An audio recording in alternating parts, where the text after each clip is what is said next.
अस्सलाम वालेकुम, मैं हूं राफ़िया आसिफ एंड वाचिंग अपना वतन टीवी। एक सेकंड के लिए ज़रा इमेजिन करें, एक बहुत बड़ा समंदर है और अचानक उस समंदर से निकलकर 50,000 के करीब लोग एक मुल्क की सरहद पर धावा बोल देते हैं। ना उन लोगों के पास कोई हथियार है, ना कोई जंगी कश्तियाँ हैं, बस लोग हैं और वो एक मुल्क की सरहद को पार करना चाह रहे हैं। कुछ लोग इसको एक ह्यूमन ट्रेजेडी यानी कि इंसानी अलमिया कह रहे हैं और कुछ लोग कह रहे हैं कि सरासर इन्वेजन है, कि यानी कि एक मुल्क की सरहद पर हमला करना, उसको इन्वेड करना। जी हाँ, मैं बात कर रही हूँ स्पेन के इलाके सूटा की, जहाँ पिछले 24 से 48 घंटों में एक ऐसा ज़बरदस्त माइग्रेशन क्राइसिस देखा गया है जिसने पूरे यूरोपियन यूनियन को हिला कर रख दिया। और सिर्फ इतना ही नहीं, बल्कि वहाँ की हुकूमत को बॉर्डर पर फौज भेजना पड़ गई। अब सवाल यह है कि अचानक इतने हज़ारों लोग एक साथ समंदर में क्यों कूद पड़े, और इस पूरे तनाज़े के पीछे स्पेन की सुप्रीम कोर्ट का वो कौन सा फैसला है जिसने बॉर्डर सिक्योरिटी को इतना बेबस कर दिया। आज की वीडियो में हम इस पूरे मामले को समझने की कोशिश करेंगे। सबसे पहले सिचुएशन को समझते हैं। अगर आप दुनिया का नक्शा देखें, वर्ल्ड मैप देखें, तो अफ्रीका और यूरोप के बीच में आपको एक समंदर नजर आएगा, लेकिन मोरक्को के साहिल पर एक छोटा सा शहर है जिसका नाम है सूटा।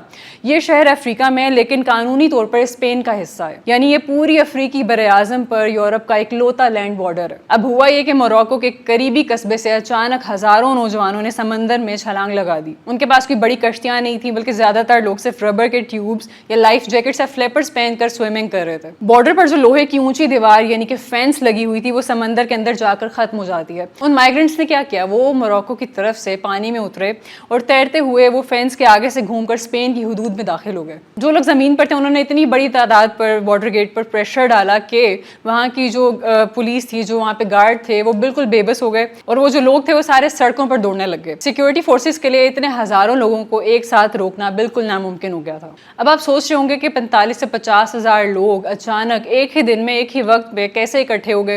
ये कोई इत्तेफाक नहीं था, बल्कि इसके पीछे प्रॉपर डिजिटल प्लानिंग थी। इन माइग्रेंट्स ने और ह्यूमन स्मगलिंग नेटवर्क्स ने व्हाट्सएप और टेलीग्राम जैसे मैसेजिंग ऐप्स का भरपूर इस्तेमाल किया। सोशल मीडिया पर बाकायदा लोकेशन और टाइमिंग शेयर की गई ताकि पता चले कि कब और कहाँ पे इकट्ठे होना है। मोबाइल फ़ोन की मदद से लाइव अपडेट शेयर कर रहे थे ताकि पता चले कि स्पेन और मोरक्को के गार्ड्स इस वक्त कहाँ पे खड़े हुए हैं। जब इतनी बड़ी तादाद में लोग बॉर्डर पे पहुंचते हैं तो वहाँ पे जो मौजूद फौज होती है या वहाँ के गार्ड्स होते हैं, उनका कंसर्न ये नहीं होता कि लोगों को रोका जाए, बल्कि उनका कंसर्न ये होता है कि जो लोग पानी में मौजूद हैं उनको किसी तरह से बचा लिया जाए। और इसी अफरा तफरी का फ़ायदा उठाकर सैकड़ों लोग शहर के अंदर दाखिल हो गए। इस पूरे क्राइसिस की असल वजह स्पेन की सुप्रीम कोर्ट का वो फैसला है जो कि जुलाई के स्टार्ट में आया था।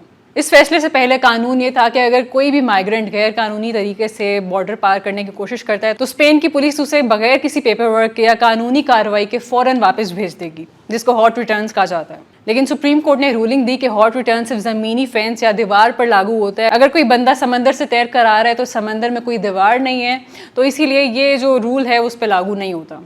तो इसीलिए पुलिस किसी भी तैरने वाले बंदे को फौरी तौर पर वापस नहीं भेज सकती, बल्कि अदालत ने कहा कि जो भी समंदर के रास्ते से आएगा उसको एक प्रॉपर हुकूमत की तरफ से लॉयर दिया जाएगा, इंटरप्रेटर भी दिया जाएगा ताकि उसकी बात को सुना जाए और फिर उसको असाइलम का हक भी दिया जाएगा। जैसे ये खबर स्मगलर्स और माइग्रेंट्स तक पहुंची तो उन्होंने सोचा कि भाई इससे बेहतर मौका हमें नहीं मिलने वाला। अगर हमने एक दफ़ा समंदर पार कर लिया तो स्पेन हमें फौरन वापस नहीं भेज सकता। इस वाक़े के बाद स्पेन के अंदर एक बहुत बड़ी सियासी जंग छिड़ गई है। जो राइट विंग पार्टीज़ हैं जैसे कि वॉक्स पार्टी, वो सड़कों पर आ गई हैं। उन्होंने कहा कि बाकायदा इन्वेजन है, यानी कि स्पेन पर हमला करार दिया उन्होंने इसको। उन राइट विंग पार्टीज़ का ये कहना है कि वज़ीर आज़म पेड्रो सैंचेज़ की जो नर्म पॉलिसीज़ हैं और अदालत का ये फैसला है, उस वजह से हमारी जो सिक्योरिटी है वो खतरे में पड़ गई है। और देखा जाए तो उनका ये कंसर्न बिल्कुल जस्टिफाइड है और ये शहरियों के लिए खतरे की बात भी है। इस वक्त सिचुएशन ये है कि सूटा शहर के अंदर जो माइग्रेंट कैंप्स मौजूद थे वो बिल्कुल फुल हो चुके हैं।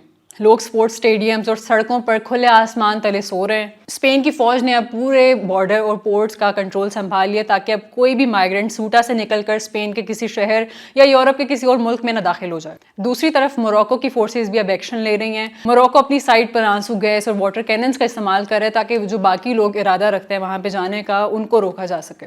लेकिन जो लोग वहाँ पे पहुँच चुके हैं उनका फ्यूचर अब पेपर वर्क, लीगल केसेस में फंस चुका है।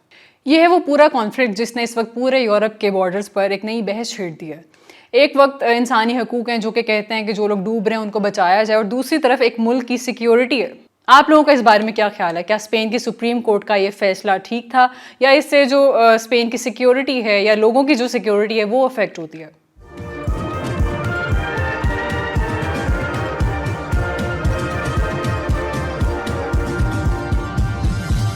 You are watching अपना वतन।